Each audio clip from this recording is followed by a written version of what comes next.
काल ह्या गटारामध्ये एक माणूस पडला होता. आज सकाळी त्याला बाहेर काढलं तर तो माणूस मेलेला होता. इथे शेतकरी पुतळा आहे, इथे एवढं मोठं मार्केट आहे, या ठिकाणी हा मुख्य रस्ता आहे, इथून सगळे आमदार खासदारांची घरं जवळ आहे आणि या ठिकाणचं चेंबर बघा. हे इथल्या महानगरपालिकेचे आणि इथल्या प्रशासनाचं काम. माणूस मेला तरी हे अजून चेंबर बंद नाही केलंय त्यांनी. आणि ह्या चेंबर मध्ये कितीतरी लोक पडत असतील. नांदेड मधल्या खूप अशा गोष्टी होतात की जेव्हा लोक चेंबर मध्ये पडतात. पाय मोडला परवाच्या दिवशी एकाने सांगितलं, घसरून पडलो गटारामुळे. सगळीकडे गटार आणि घाण केलेला आहे. या रस्त्याचं अजून एक तुम्हाला मी सांगते. हा जो रस्ता आहे ना, एकदा बघून द्या.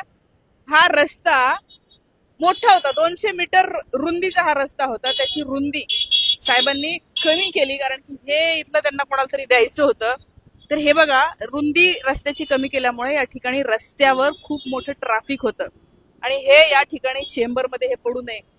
नांदेडच्या प्रशासनाला माझं म्हणणं आहे की प्लीज हे लवकरात लवकर बंद करा. अजून दुसरा माणूस मरायची वाट पाहू नका. आणि माणसाची जीवाची काय किंमत करताय तुम्ही.